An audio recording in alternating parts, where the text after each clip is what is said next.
We don't have time for that because today we're talking about the Pikachu line.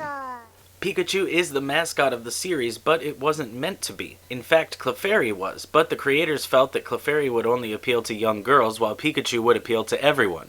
Additionally, among all colors, yellow generates the most positive reaction in the human brain, leading to a lot of yellow throughout popular culture. Back to Pokemon. The Pikachu line consists of Pichu, Pikachu, and Raichu, but that wasn't always the case. Pikachu was originally a base form, with Raichu being the middle evolution, leading to Gorochu, described by game director Junichi Masuda as a god of thunder with fangs and horns. While we don't have a specific reason Gorochu was scrapped, we do have this quote from Masuda, implying that it didn't make the cut because the game creators couldn't justify its existence within the world of Pokemon. Links to all my sources are in the description. Without Gorochu, the first generation of Pokemon had only Pikachu and Raichu, with the second generation adding Pichu, a baby form that evolves into Pikachu when its friendship level is maxed out. Pikachu then evolves to Raichu when exposed to a Thunderstone.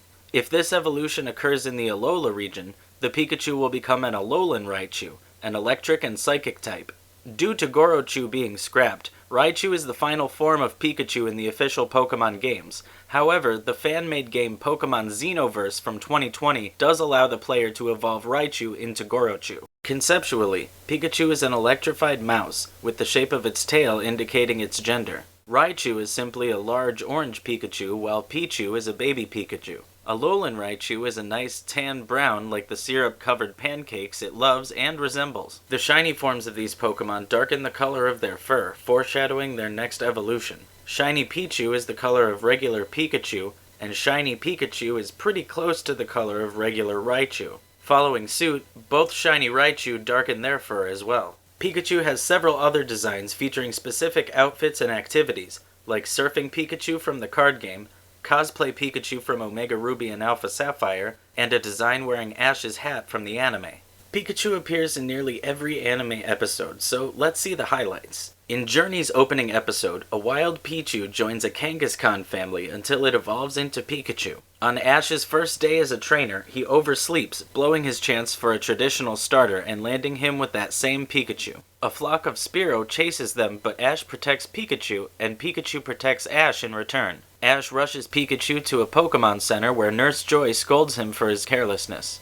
Ash pays closer attention to Pikachu in Vermilion, where Surge's Raichu delivers a devastating blow. Ash offers Pikachu a Thunderstone to evolve, but it refuses. In Saffron, Sabrina's Kadabra possesses Pikachu, slamming it into the ceiling. Having learned his lesson from Nurse Joy, Ash forfeits. When Pikachu befriends a group of wild Pikachu, Ash offers it the freedom to stay with them. Pikachu sticks with Ash, and the wild ones approve. Strongly bonded with Ash, Pikachu defeats Blaine's Rhydon on Cinnabar Island, then 5 opponents at once in the Viridian Gym. Back home, Ash and Pikachu face the Spearow flock from their first day together, now led by a Fearow. Ash rides Pidgeot and wins the day. Ash then heads to the Orange Islands, where poor Pikachu is possessed by a Drowsy and beaten by Lorelei's Cloyster. Even after defeating Drake's Dragonite and winning Ash the Orange League, Pikachu gets trounced by Gary's Eevee. In Johto, Pikachu battles inconsistently. In the first gym, it beats Hoothoot and Dodrio but loses to Pidgeot. In the second gym, it beats Metapod but loses to Scyther.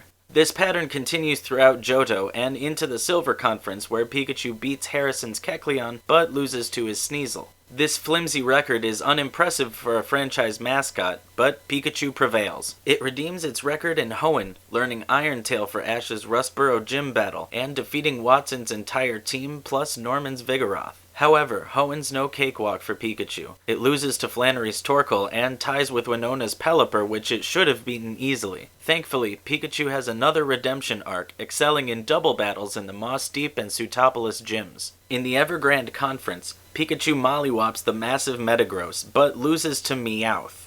After all those fights with Team Rocket, after beating Metagross, you're gonna lose to Meowth? Okay, let's go home. Back to Kanto. Come on. Pikachu's battle record remains shaky in Kanto's Battle Frontier, where it beats powerhouses like Annabelle's Alakazam but loses to her Metagross? Are you kidding? Metagross? The thing you just beat. Okay, back home again. At home, Pikachu loses to Gary's Electivire, a Pokemon from Sinnoh, prompting Ash to go there. Pikachu struggles in Sinnoh, losing to Fantina's Driftblim twice, and getting its yellow butt handed to it by Paul's Ursaring. Ash's Sinnoh journey concludes at the Lily of the Valley Conference, where Pikachu manages to tie with the legendary Latios. Sadly, it's Ash's last Pokemon, so he loses and goes home. The anime soft reboots here, sending Ash to Unova without any battle skills, resulting in an embarrassing Striaton Gym loss. Pikachu still defeats Berg's Leavanny, Skyla's Unpheasant, and Roxy's Garbodor. Unova's good for Pikachu, supercharging its confidence, sending it jolting into Kalos where it beats Grant's Tyrunt, Karina's Lucario, and Clement's Bunnelby. Struggling to maintain momentum, Pikachu loses to Clement's Luxray and Wulfric's Avalugg, but makes a quick comeback for the Lumiose Conference where it beats a Clawitzer, an Aegislash, a Tyranitar, and a Metagross. Understandably, it's too exhausted to battle Charizard. Pikachu peaks in Alola, defeating Totem's Gumshoos and Mimikyu, Hala's Hariyama, Hapu's Mudsdale, and Misty's Gyarados. It also defeats Guzma's Golisopod, propelling Ash to his first league victory. At this point, Pikachu's taking victory laps around the Pokemon world. In the Pokemon world, the Pikachu line can be caught during the stories of 6 regions: Kanto, Hoenn, Sinnoh, Kalos, Alola, and Galar. In Kanto, Pikachu provides coverage for only one gym leader, Misty, but becomes a great help in the Elite Four. In Hoenn, Pikachu can be caught in the Safari Zone, but at that point in the story, most players will have Electrike satisfying their electric-type needs. This is a crucial type throughout Hoenn, so grab Electrike early on and switch to Pikachu later if you like.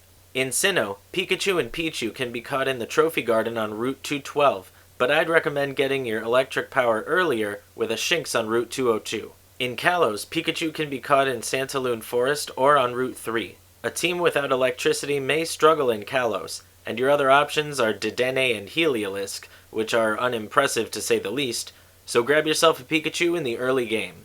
In Alola, electric types are available right away, making Lana's water type trial a total breeze. Pichu and Grubbin are on Route 1, although Grubbin's much easier to find. Both Pichu and Grubbin are fine options, so this one's up to you.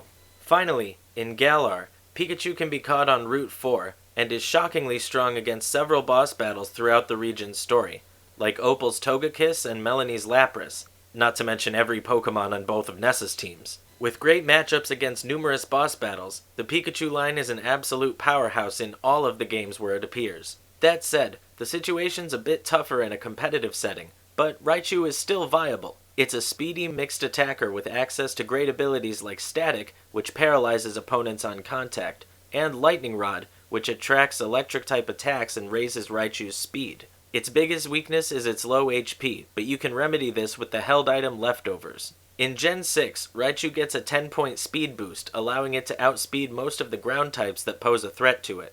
In Gen 7, Alolan Raichu has the same stats plus the ability Surge Surfer, which works a lot like Lightning Rod.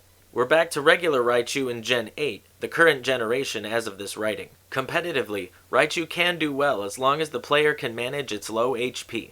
Overall, Pikachu is a Poké celebrity. Every Pokemon movie opens with a Pikachu short, and the third short features Pichu the pre-evolution. Pikachu is not only its franchise's mascot, the star of its anime, and a mainstay in its games, but it's also culturally significant outside it.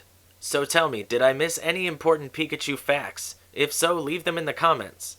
Next time we'll be reviewing the Sandshrew line, so stay tuned for that. Until then, take it slow, bro.